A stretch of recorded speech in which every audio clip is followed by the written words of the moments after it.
Sim Kern, to the Radical Futures podcast.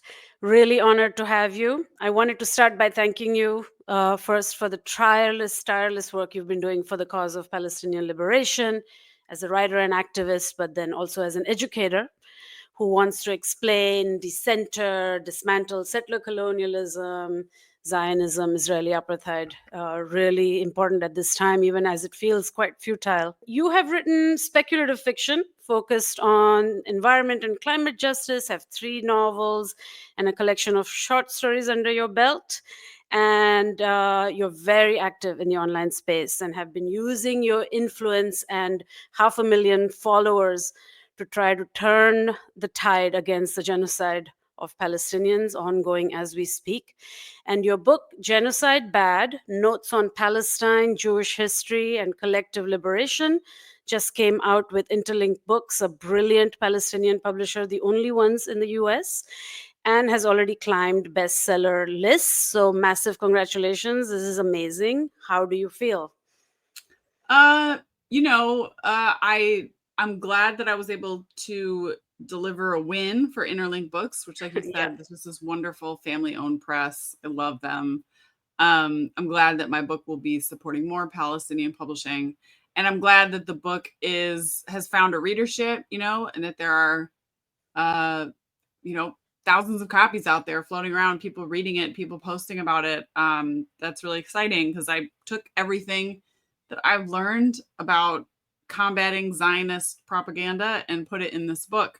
But like you also, I mean, it's hard to feel joyous or celebratory I in know. such dark times, so it's a Yeah. lot of Yeah. I mean, we're living like these double schizophrenic lives, all of us. It's just strange. Even eating feels like, yeah. you feel guilty, all these kinds of things. So of course I understand, but of course it's important to celebrate, and it's amazing that it's getting out there. It's really captivating. I like all the sort of memoir elements, your journey. And to me, it felt like a sort of quite important decolonize your Jewishness type of project. And I think you spent a considerable amount of time thinking about and unpacking your positionality as someone who's Jewish, white presenting, queer, and anti Zionist. And you also qualify that you've never been to Palestine, but deeply support the Palestinian people and Palestinian liberation, and so against the ongoing genocide. And you even use the word reluctant. You say you became a reluctant influencer for a free Palestine. So, do you want to talk about why your identity is a fraught place to organize for and speak out for Palestine? First of all, no one needs qualifications to speak out against genocide. All you need is to be a human being who believes in human rights. And I Mm-hmm. think that the idea that you have to meet some list of qualifications in order to weigh in and have an opinion on Palestine is such a Zionist construct, and it just protects Israel.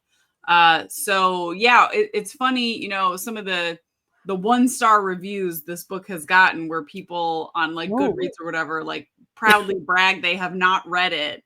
oh But my they'll God. read the first page and they'll say, Sim hasn't even been to Palestine. Well, I said that on the first page on purpose. Like Yeah. that's the premise, is like, why is my identity as a US Jew dragged into this? I have nothing to do with this region, but Israel insists that I do have a special right to Palestine, that Palestinians who've actually lived on that land, or their parents or grandparents lived on that land for tens of generations, don't have.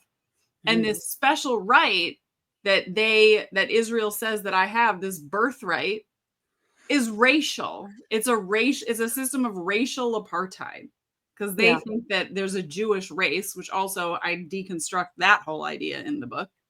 Yeah. Um, but they use this idea that there's a Jewish race, and it's just white supremacy repackaged as Jewish supremacy, as Norman Finkelstein is always insisting we Yeah. use that term. Yeah. Yeah. No, he's right. Um, it did make me start thinking. So I'm going to kind of work through some of my ambivalence. So I was born and brought up in India. Then I came to the US. I've been living in the US for a long time, though not right at this moment. And, you know, I grew up culturally Hindu, like my parents are Hindu, and we have an incredible Hindutva movement and a super fascist government. And I would argue there's a slow genocide of Muslims happening there. And I think, I used to sort of enjoy kind of cultural Hinduness, Diwali or whatever. And I have started to kind of reject it, or I feel like asserting that, even if I want to speak against it, effaces Muslimness, or even Mhm. like the caste issues or something like that. So I think when it's oppositional identities like that, or like, I don't know if you remember all the fuss when Robin DiAngelo published White Fragility, and it's a great book, and lots of Black scholars, thinkers, said that it's a great book. But this is something about the ways in which whites are oppressing Black people, and then the white person takes a stand, or a Hindu person is oppressing a Muslim person. So it's like there is this oppositional identities, I think, is what Mm. I'm trying to say. And so I feel like, do you think the more one asserts Jewishness, even if it's a deconstructed, decentered, ferociously anti-Zionist Jewishness, is it effacing Palestinianness? Is it erasing? Is it possible to engage? You know what I mean? No, I mean, I don't think so. Certainly in the case of, I mean, Judaism has been around for thousands of years, at least Mhm. 2000. Yeah, Maybe not much longer than that, but that's another story. yeah. Ashkenazi Judaism in Europe, these were my ancestors, and they were an oppressed people. They were the racialized other within Central and Eastern Europe. They were Mhm. ghettoized. Their religion was, they just tried to be stamped out often by Christians, not just during the Holocaust, but throughout the medieval and the early modern period.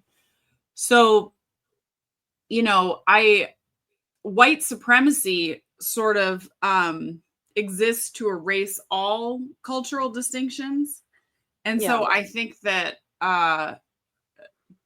continuing to hold on to some of your like ancestral heritage and stuff yeah. is a form of resisting white supremacy.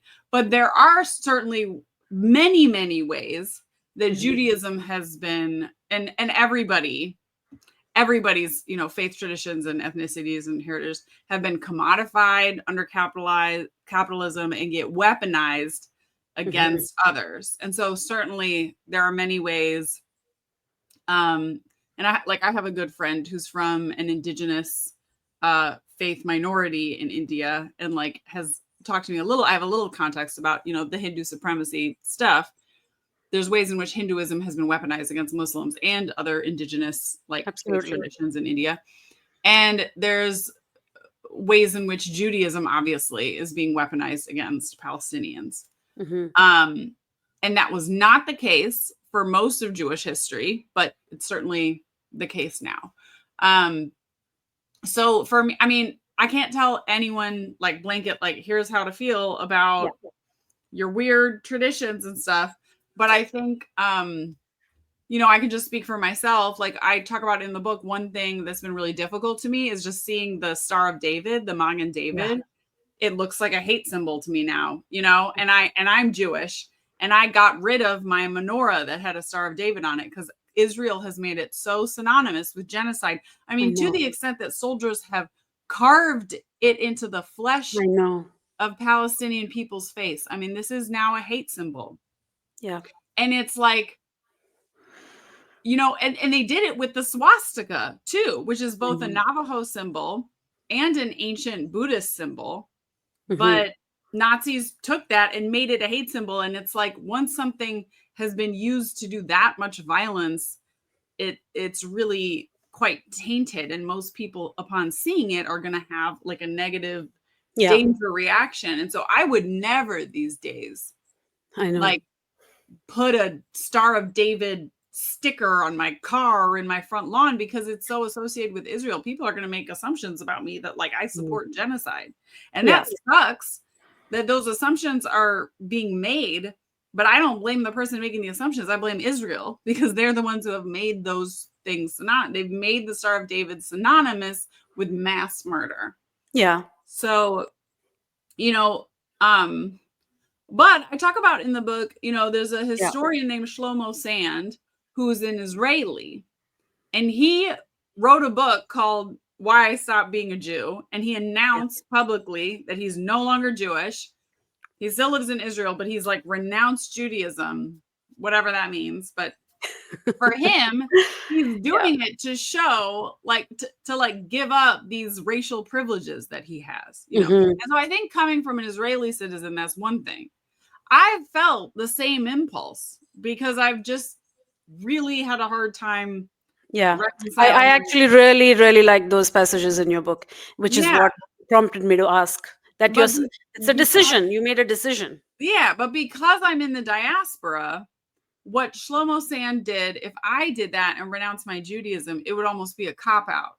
Because as an American Jew, my voice is given special power and special attention in this conversation. Whether that's fair or not is just a Mhm. fact. And Sure. so if I don't like lean into my Jewish identity and use the fact that I'm Jewish to dismantle these systems, this idea that like all this violence is being done in my name, Yeah. that's a cop out. And Yeah. so I've tried to lean into Jewishness as much as I sort of Mhm. can, and also trying to build an anti-Zionist Jewish community here in Houston, because Zionism and Judaism have become so inextricably, well, I know. hopefully not inextricably, but like so connected in the US, because all of the funding Mhm. for synagogues and temples and Holocaust museums and Jewish cultural centers, all of that funding is coming with Zionist strings attached. Absolutely. Absolutely. So, you know, the only time I'm like gathering with other Jews is in the context of anti-Zionist Jewish organizing. Yeah. Yeah. Um, and that includes doing holidays. So that's something we prioritize in our chapter, because just having that space to like practice our traditions, Mhm. but in a way where we're simultaneously affirming our support for Palestine, Yeah. that's been really important. Yeah. No, no, I know. It's just there's been this kind of explosion. Like early on, October, November 2023, there was like an explosion of what I'm calling conversion narratives. I used to be Zionist. I spent time on a Mhm. kibbutz. I did this. I did that. But now, look at this. Not in my name. All this kind of stuff. And my partner's from a Jewish family, so a lot of those videos were being circulated in with my in-laws and stuff like that. And I started to become frustrated, partially because it's like it wasn't working. Mhm. And as someone who enjoyed like light cultural traditions like party for Diwali, I have tried over the years to also be like, we have to do Hanukkah or whatever. And I just couldn't go there. I haven't been able to go there for the Indian Hindu stuff, and I couldn't go there anymore. So I'm conflating my own like personal versus, stuff like that. I think what you're saying is about a public position, and I think that's absolutely, I understand it completely, what you're saying.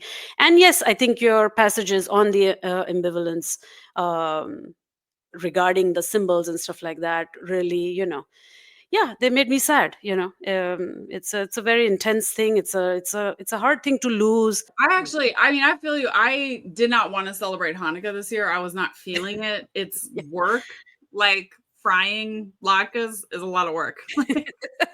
Yeah. um, and it was my kids that insisted, and Hmm. like got out, like my 19-year-old, she got the menorah down out of the attic, and they wanted to make paczkis, and they wanted to make Yeah. latkes, and so they wanted to light the candles and sing, and so Sure. I did it for them, and I was glad. But it's true, I have the feeling of like it's really hard for my heart to be in this, or for this to feel really meaningful, Yeah. Yeah. you know. Yeah. Such is such are the days these days. So I wanted to pivot maybe to a different type of question. And I was saying before we started recording that one of the reasons I came across your work was because I have several friends, Palestinian and Lebanese, who are queer and who were sharing your videos with me. This was in the early days of post October 7th and genocide, and they were being trolled, and the pinkwashing was out of control, and many people were being trolled. There was this whole thing about, oh, gays for Hamas, do you know what they do to you if you were in Palestine, etc., etc.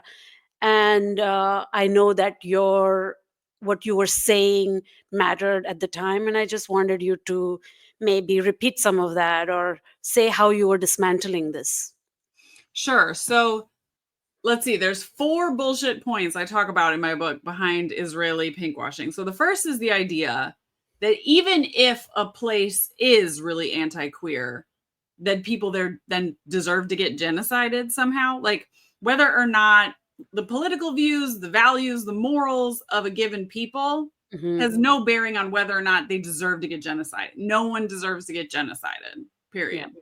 And the second thing is the assumption that Hamas is actually throwing gay people off buildings. This was a comment probably your friends were getting that I've gotten a zillion times. Oh, you're queer. Oh, look at your haircut. Go to Gaza. They'll throw you off a building. Okay.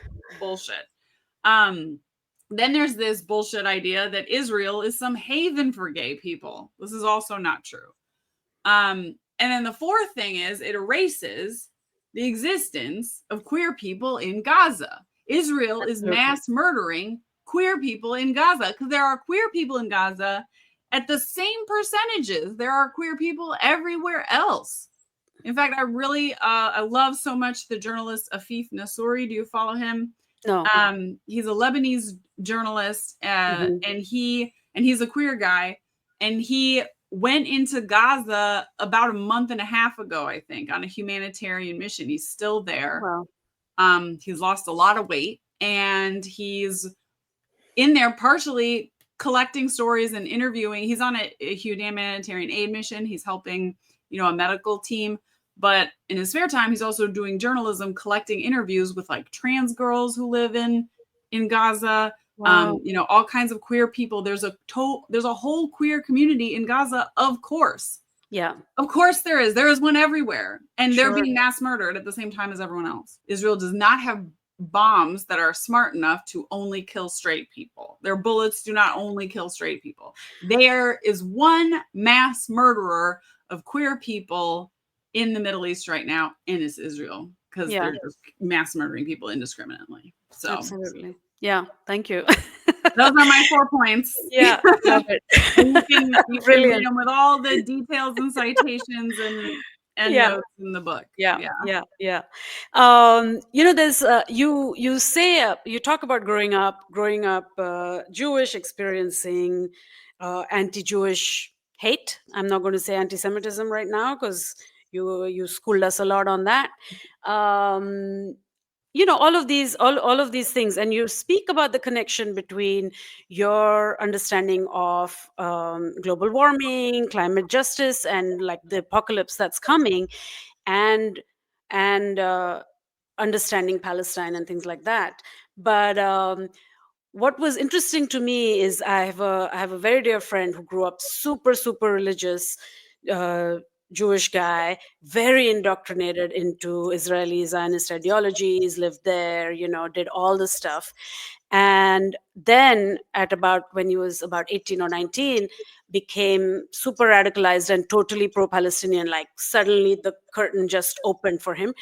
And he says it's because coming out as queer, coming out as gay, somehow also made him confront the Zionism and all this indoctrination. Like there was some connection between the two. And I don't know if I missed that in your case, but I feel like I wondered if that was something you found, or was it not quite that way? I think they are. Everything's connected, right? Yeah. And like I said, white supremacy is one of those things that gets its little hands into everything. And so unlearning the propaganda that we're all raised with, which is such a lifelong project, Absolutely. Unlearning the capitalist propaganda, the white supremacist propaganda, the cis heteronormative patriarchal misogynistic propaganda.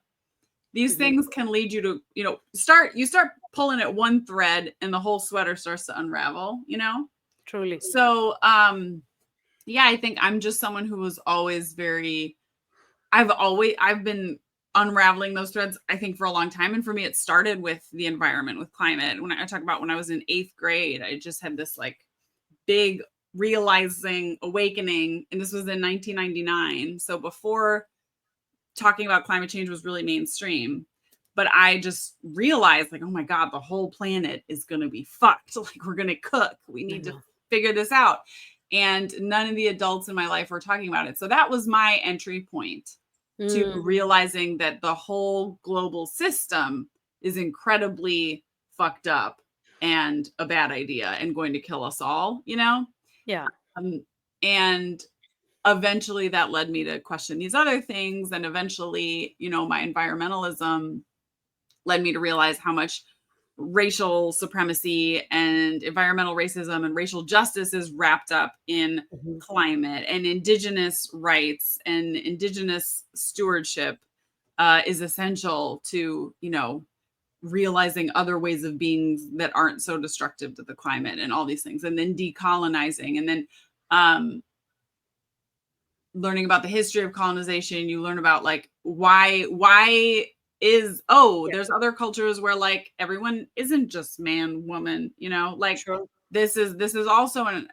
apparatus of white supremacy. So yeah, I think probably my queer awakening and my anti-Zionist awakening, both of those things happened in like my late 20s, early 30s. Mhm. Yeah. So yeah, I mean, they Yeah. coincided in time for sure. Yeah, Yeah. yeah, yeah. No, that's interesting.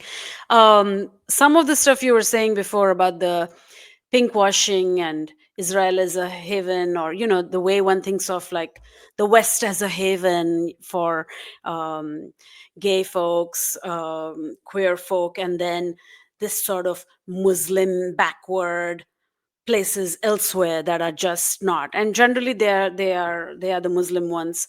There isn't that much focus.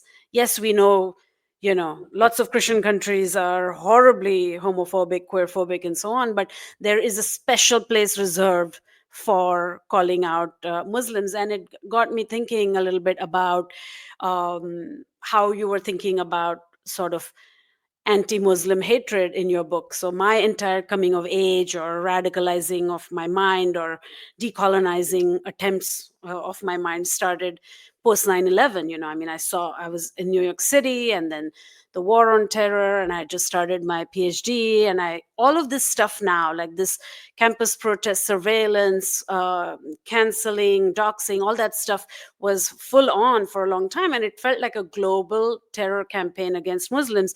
And I read, as Muslim people don't know what I may be, if I'm actually Hindu or whatever. And so that was my first experience feeling like the fright of this. And then, like, I think with the Obama years, I think the focus in the US was on anti-racism movement for Black lives, and the anti-Muslim stuff kind of fell to the wayside, and then came back into focus again with Trump and his Muslim ban and all that kind of stuff.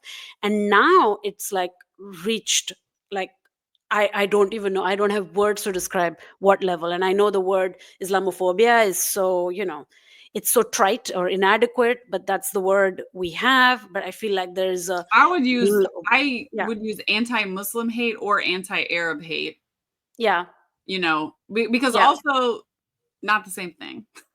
yeah, yeah, definitely. Um uh yeah, it's really bad right Yeah, now. But also I feel like some people are actually waking up to it. Like some white people who are now in the Free yeah, Palestine movement, and like Jewish people, especially like the anti-Zionist Jewish community, hmm, we're like actually dealing with hmm, anti-Muslim and anti-Arab hate for the first time.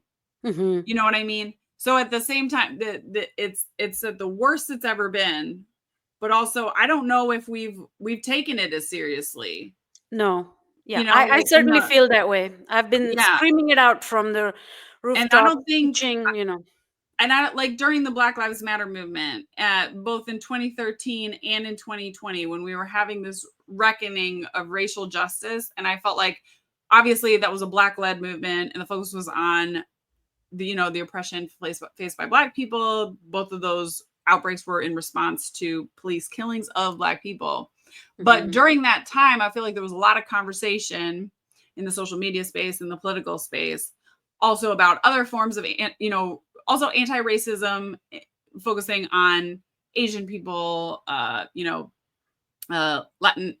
people, all these different groups. And I feel like we have done some learning on those things. I don't think anyone realized. I don't think nationally we were really having the conversation about anti-Arab hate and anti-Muslim hate during those Yeah, moments. yeah. Not in a big way, not nationally, not seriously. And I don't think we I were don't think we're aware. there yet, are we? We're not quite there Well, I still. think the people in this movement are, Okay. but I Yeah. I don't think culture as a whole is taking seriously just how awful it is. And I think we started to, like, at the start of all this, like back in October 2023, November, I remember seeing some of that conversation starting to happen, and Mhm. people were showing like I saw clips of SNL when the US invaded Iraq, and clips of SNL from when the US invaded Afghanistan, and these like horrifically racist skits that Yeah. were so horrifically racist against Mhm. um Arab people, and just cheering on the invasion and their death and the ensuing. It looked like the kind of propaganda you see in Israel, about Palestinians. It was disgusting. And so but we haven't reckoned with it. We haven't for sure reckoned with just how deep and obviously extremely dangerous Mhm. and violent anti-Muslim and anti-Arab hate in the US is.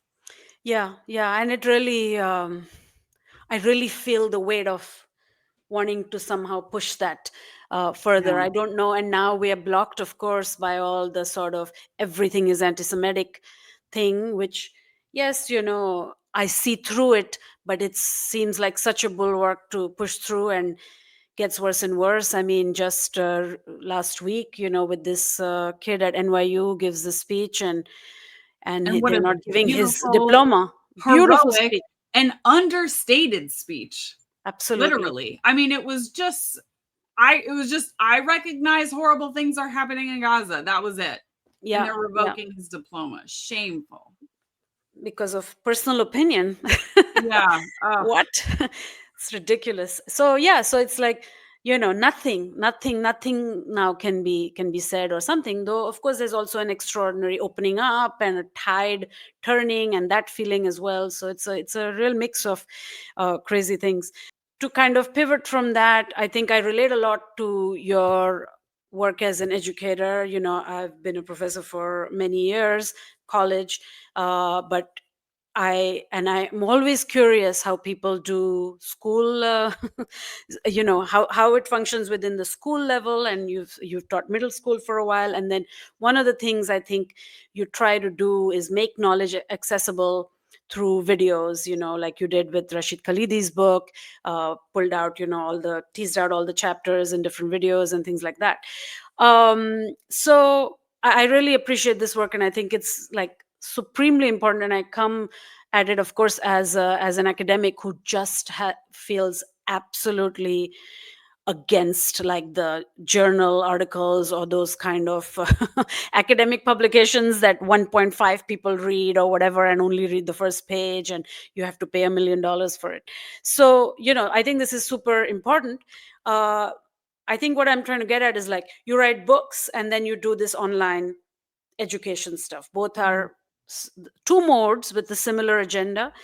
How do you, what difference do you observe in the two modes? What is the sort of Mm. difference in audience, or how does it operate? Yeah.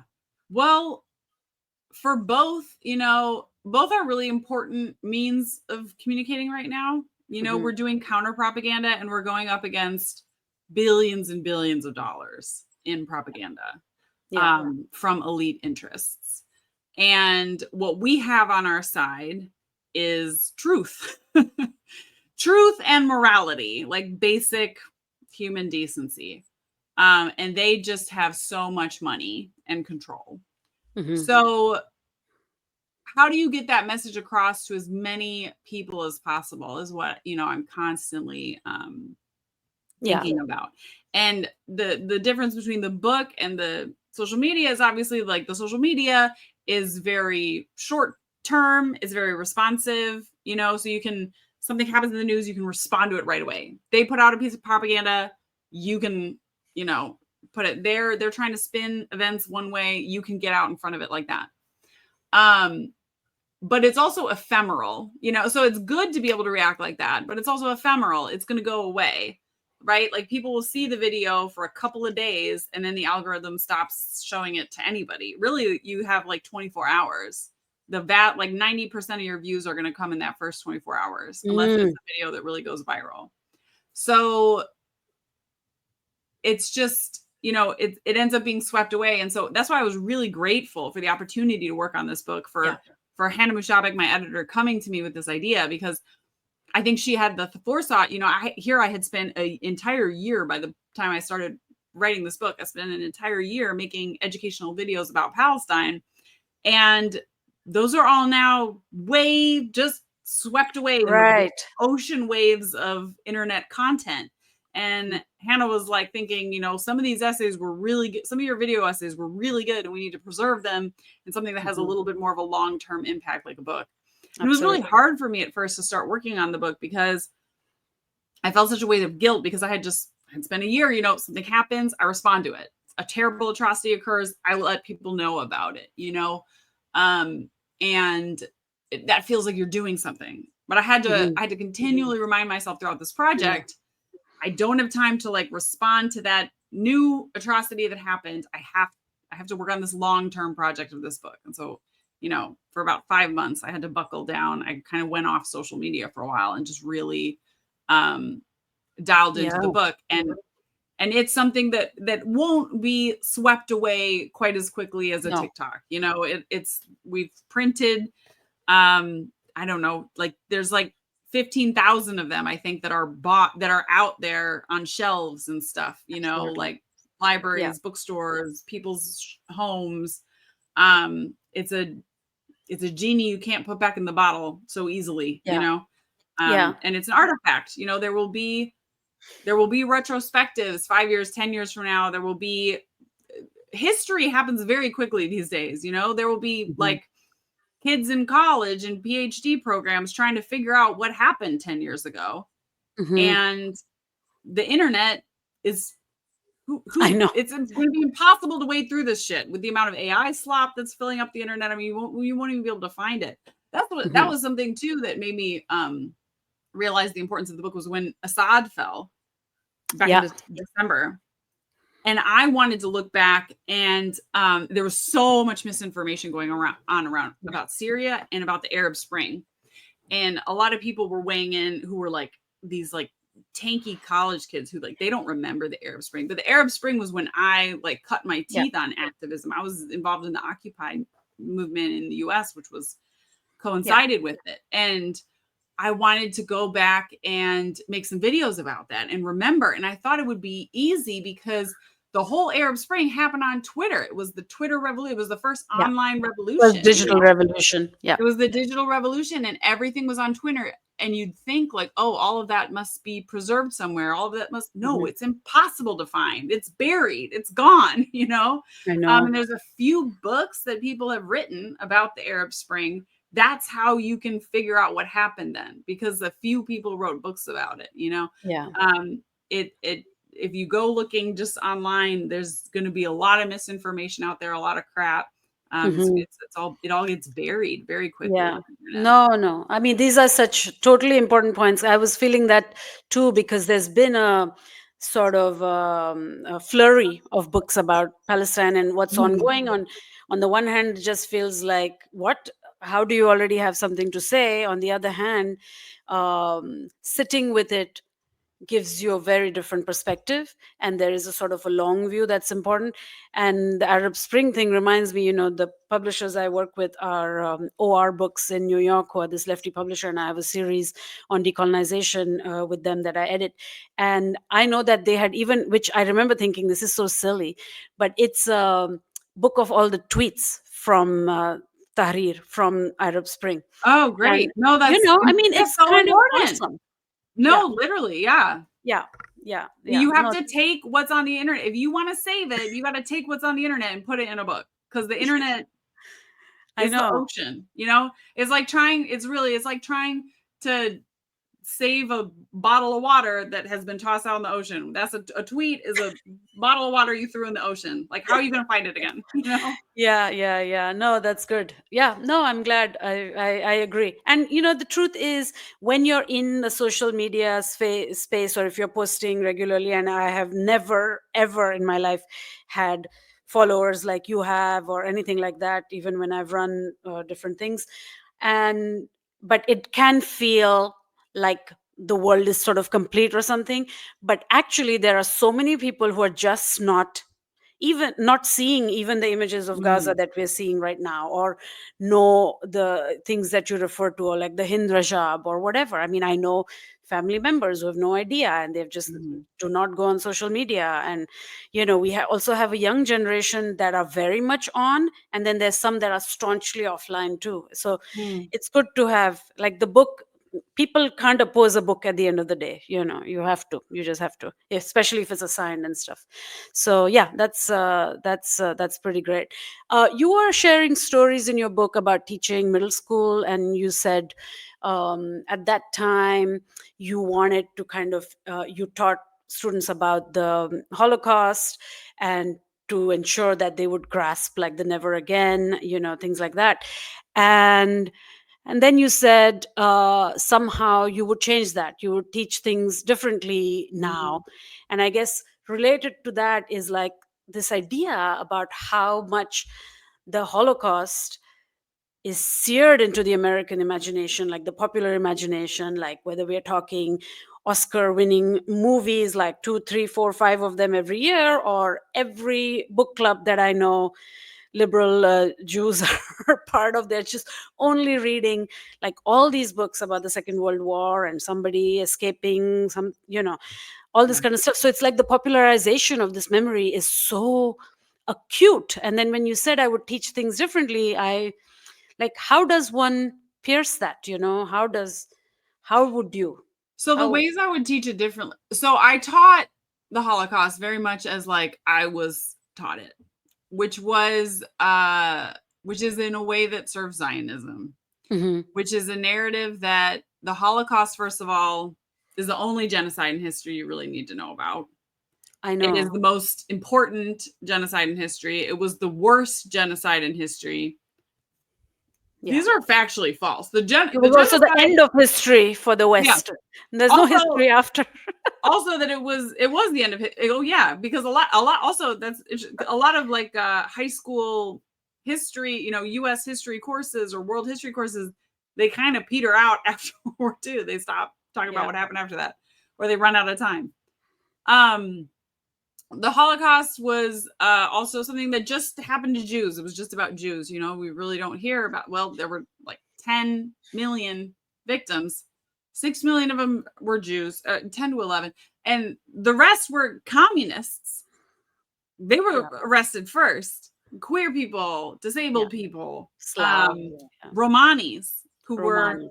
right alongside us, like in all the persecution that we faced in Europe throughout our history, ever since Romanis arrived in Europe. So all those things I would teach differently. Hmm. I would teach the Holocaust in the context of other genocides. I Yeah. would teach genocide, look at all these different examples. And even if the book we read happened to be a book about the Holocaust, we would need to read other things about genocides other places. Hmm. Particularly, I think there needs to be much more focus in US education on the genocide of the Americas, in Yeah. which maybe I know. 175 million people is really hard to know, but Yeah. maybe it was 175 million. Maybe it was in the hundreds of millions of people genocided, which is an order of magnitude greater than the number of victims of the Holocaust. And yet Mhm. I've had people in the comments tell me, and this is something that I kind of used to believe too, that, oh, that wasn't a true genocide. Why the fuck Right. wasn't it true? What makes it not true? That's Yeah. racism underpinning that Mhm. idea, right? I know. The reason that we think of the Holocaust as a more true genocide compared to these hundreds of other genocides across the global South throughout colonization is because it happened in Europe to white people. And R- we're just indoctrinated to think that their lives matter more somehow, and therefore the Holocaust is more important. And Yeah. I also argue in my book that I think the reason we teach the Holocaust is the genocide we teach to kids. Yeah. And there's this whole children's book apparatus. There's 185 Yeah. books in English in the US about the Holocaust for children. So, like, Mhm. we really push teaching this genocide in particular to children. And one reason I think why is because it fits in with American propaganda, and you could, and it's told as a sort of optimistic, hopeful story, right? The way the story is told, which the past year has revealed is like total bullshit, is that this was like the genocide to end all genocides. But then America stepped up and defeat the Germans, liberated the camps, God. and then Yeah. the Jews were given Israel. That's I that. That's know. supposed to be the happy ending of the story. You know, the Jews were given Israel because whoops, our bad. We did a Yeah. genocide on you. The crucial thing you say in your book is how much the memorialization of the Holocaust and kind of keeping it burning in popular memory is funded by Zionist Oh yeah, Israeli organizations. It's really kind of, then it and suddenly all makes sense, also, you know? yeah, and that's why it's disgusting. And it's disgusting that all these Holocaust museums, which claim to be preserving all this memory and all this history in order to ensure never again, right? Hmm. In lockstep, all these Holocaust memory institutions have shut down any sort of discussion about how Palestine might be a genocide this year. They've silenced, I Shoah know. survivors that came and were going to. By the way, Shoah is kind of a fucked up term because Shoah is the term for just the Jewish Holocaust, Hmm. just the Jewish victims of the Holocaust, which again, we remember the Shoah. We have a Shoah Memorial Day. We don't, why are we excluding the other victims? Why Yeah. do we have to be like our Jewish victims are special and we have a whole separate word just for the Jews who were killed? Yeah. Yeah. It's Yeah. this Jewish exceptionalism. And yeah, and every single like non-Jewish entity that watches out for genocide, things like the Human Rights Watch and Amnesty and the UN and the ICC, like all of these other institutions that aren't Jewish are unanimously saying what's happening in Gaza Yeah. is a genocide. They're putting out all the red flags, all the warnings. But the Holocaust museums are not. And that's because they are completely funded by Zionism. They Hmm. receive millions and millions of dollars from the Israeli government, from Zionist um, private donors, political action groups, Hmm. things like APAC. And that's who holds their purse strings. And so Yeah. they don't really exist to prevent genocide in the future. They exist to Yeah. drive support for Israel and its settler colonialism. And that's pretty Yeah. gross. That's a pretty It's gross thing. It's funny because I know you're saying this is how it started in the US and stuff like that. I was also taught it like that in India, which is Mm. just, of course, colonial supremacy or whatever, it's a colonial style of education. I was also taught it as the only grave event of history, Mhm. despite years of also learning about the Indians struggling to throw the British out of the country. And the word Holocaust for me only meant this. until Mike Davis's book, Late Victorian Holocaust, which talks about the famines in the late 19th century that were all famines are man-made, right? Yeah. These induced famines in parts of India by the British because they levied these taxes that Did became you learn about impossible. that? You didn't learn about that in school? Absolutely not. Wow. Did not learn about the toll of that. We learned Mm. these things were happening, but it was not taught in that It was like a catastrophic. paragraph in a book and then just like Yeah, or moving on. lots of paragraphs, but Yeah. never a sense of the numbers or the tolls of it. So Yeah. it's kind of wild. I mean, maybe it's actually I wanted to say maybe it's changed now, but I just remembered that Modi is actually erasing anything normal from history books. So there's no hope there. But yeah, so yeah, it's true, and I think teaching in a comparative way or deconstructing the words itself already takes us to Yeah, so this many better idea that you places. can't compare the Holocaust. It's so obviously I believed it for a really long time and I abided by that. I was Mhm. very cautious about saying, "Oh, this is like the Holocaust. This is like Nazis." There was such a social taboo on doing that I bought into for a really until probably sometime in the past year Mhm. that it's just become so obvious. No, you need to compare Yeah. histories to learn from them, right? Yeah. Obviously, the Irish famine and the famine in India that were both Absolutely. orchestrated by the British have a Yeah. lot in common. And also, hey, It's a have good, much to do with solid the famine. genocide technique. Yeah. And have much Famine. to do with the famine happening today in Gaza, obviously. Absolutely. Yeah. So before we run out of time, I wanted to ask you a couple of things about about all your online activism and uh, all the kind of content that you create. I struggle, of course, and with the feeling of being in an echo chamber, like I Mm, feel like socially and then the algorithms, I only get one type of algorithm, which is just all the Palestine accounts. yeah. They know that's what I seek and that's what I get, and I don't get any other kind of thing. And now I've kind of cut off people who can't engage with this, so now I don't even know what most people are thinking.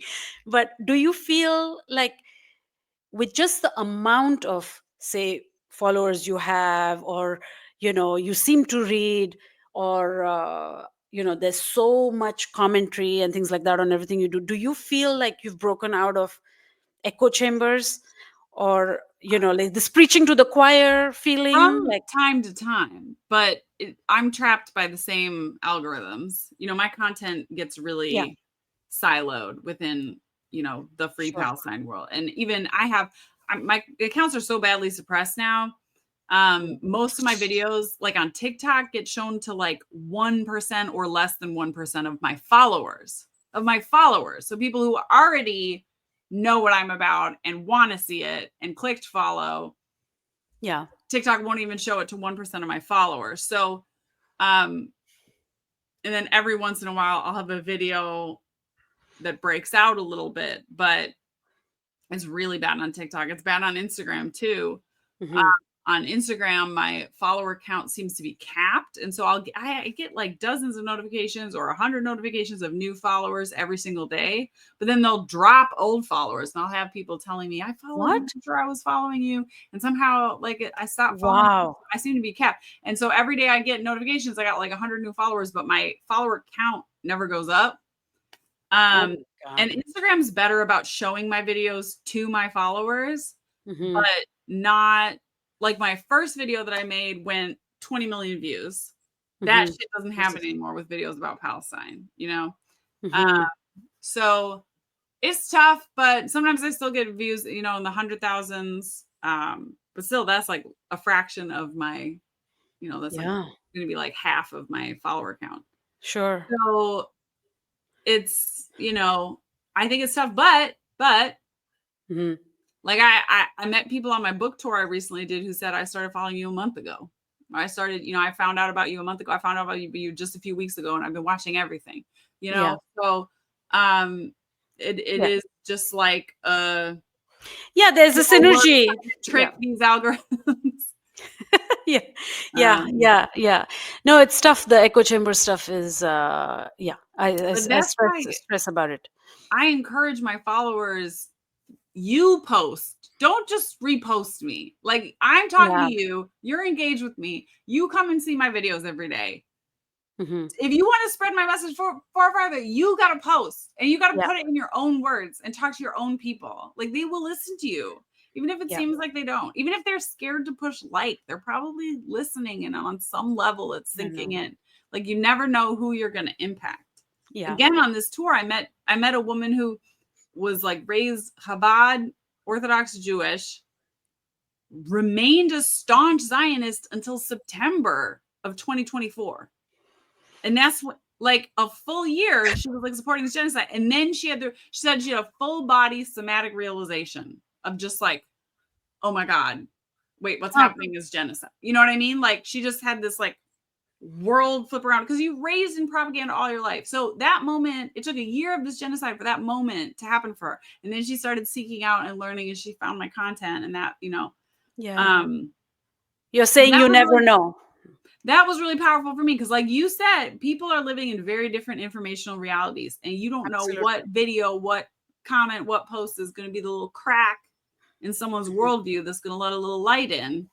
Yeah. And you don't know how many of those cracks it's going to take before the wall comes down. So Yeah.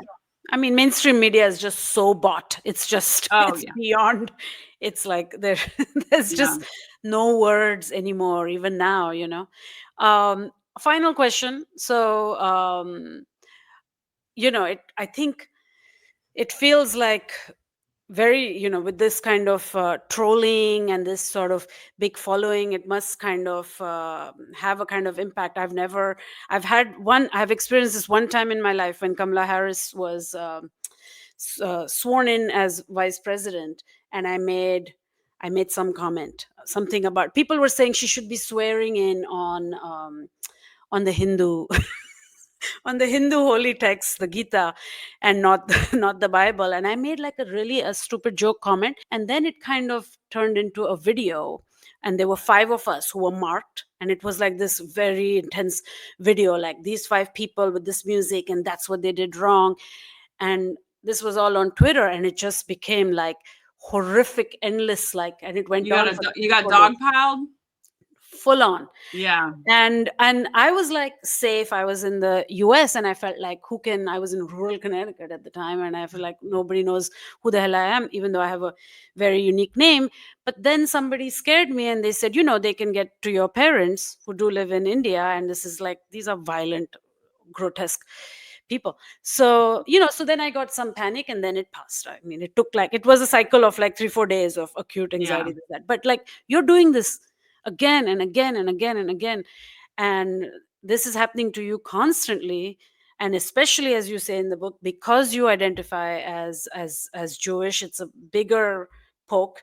So how do you like take care of yourself? Like, how do you manage this? Well, it's a good thing that my channel sponsor is a digital security company, because I have invested in digital security for 5 years. I started using them like 5 years ago. Delete Hmm. Me. They're not paying me to say this right now, but Delete Yeah. Me sponsors me. And I started using them like 5 years ago, and actually would just like tell people how great they were and how they get like all your personal data taken off the internet. And I used to just say that for free, and then they started paying me to say it. Nice. But that actually genuinely helps, but because I was like a trans queer author writing about, a lot of political stuff, writing, publishing stories about like Hmm. abortion rights and stuff. I always knew that like my writing could get me in trouble. I wanted to be safe, so Yeah. I have taken steps. I've had a PO box for years. That's such an important thing. If you're a content creator and you need to Wow. get things mailed to you and stuff, you need to have a PO box. Do not be giving anybody your home address, Hmm. and then you need to take these steps to protect your digital security, get your home address and things like that taken down off the internet, so that you can't just find it. You can file. It's like public record what your address is, at least in Texas, but you can just like file to have it so that no one can request the public Yeah. records about where you Yeah. live. So, I've gone through those steps, and luckily I went through those steps years before Hmm. I You're got. being so pragmatic. I think Yeah. my question was emotional. You Oh, know what I mean? You're emotionally. giving me like a Yeah. I pragmatic don't know answer, how I and deal that's with it good. I think it's emotionally. important for I mean, you whoever. just you get used to it at a time when you're having that dog pile, it's very scary. And it feels like the whole world is watching you, but the vast majority are not. I mean, 99.99999% of these people are just shit talking on the internet, and they're cowards. Yeah. You know, they really are cowards. My book tour was targeted by Mothers Against College Anti-Semitism, which is this Facebook group with 50,000 members. And they, you know, put up the flyer of my book tour, and they were like, everyone try to sell out these events, you know, reserve all the free tickets. Wow. And some of the people were talking about like showing up and disrupting or whatever. Not a single person showed up to disrupt, first of all, because they're fucking cowards. And they're also, they're not smart, not strategic, because they were like reserving 10 tickets under the name Golda Meir or something. Or like Hamas. They would be like, I think you wrote something about this somewhere. All for Hamas. Yeah. And so it's like, it was really obvious to see that these were fake reservations, and we just made more tickets available. And all of the rooms were packed, and everybody was a supporter, and we sold out all the events to real people. So they're cowards, you know? I mean, the IOF is cowards. They just bomb people from afar. They don't, they're not brave. You know what I mean? So, I think that, you know, those videos right before the book tour was when there were those videos of that mob of Orthodox men harassing. Yes, and the woman in Brooklyn. That one woman. But notice it was like 100 to 1. That's the only situation with they're brave. They don't show up one lone Zionist, you know, in the crowd of a free Palestine protest. Even though nothing would happen to them if they did. Yeah. I love how that woman was like, I'm not even part of the protest. Yeah. Just came out to see what's happening, and then this happens to her. Horrible. But yeah. Okay. No, I hear you. Yeah. Getting used to it. Yeah. I don't know about how that works, but yeah. I think getting used to it, and then just taking practical steps to protect your identity as much as you can. And like having secure, like I have a security plan at all of my events. Yeah. So we had we had security at my events. Good. Sometimes there were really cool security plans. Like at my Boston event, it was some of the members of the Dyke Parade, or there's like a Dyke March Boston like came, and they did the security. All these like biker chicks. It was Love like it. very cool. Wow. So okay. Yeah. So yeah, just like making plans like that and taking the steps that you can to protect your identity. And something I've been saying on my channel a lot is courage is a practice. And you get better at it over time. So things that scared me a lot, like when I started on the internet, you know, it's like it just kind of becomes regular. Yeah. And can I just like do a plug for Genocide Bad is the book. The paperback is available widely everywhere in your bookstore. If you're outside of the US, your local bookstore should be able to order it in for you. But I really especially want to plug the hardcover. So we printed 2,500 copies of a hardcover edition. You signed them too, right? Huh? You signed a bunch as well. I signed them all by hand. As a fundraiser for the Middle East Children's Alliance, which is really amazing work in Gaza and the West Bank. And so the hardcover has like sprayed edges. It has a bookmark. They are all hand signed by me. And if you order that, 10% of sales goes to the Middle East Children's Alliance. And it's a much bigger cut for the publisher, which, as we talked about, is this wonderful family-run Palestinian publisher, Interlink Publishing. They've been around since for 40 years. And I love them, and I want them to do great. And there's about 500 of these left. So if you can swing for the hardcover, you can only get it through interlinkbooks.com. That's where you'll find the hardcover, and would love to get those sold and benefit those two good causes. Yeah. Well, thank you so much. So illuminating, and thank you for your courage, and thank you for everything that you do. It was wonderful to speak with you. Oh, same.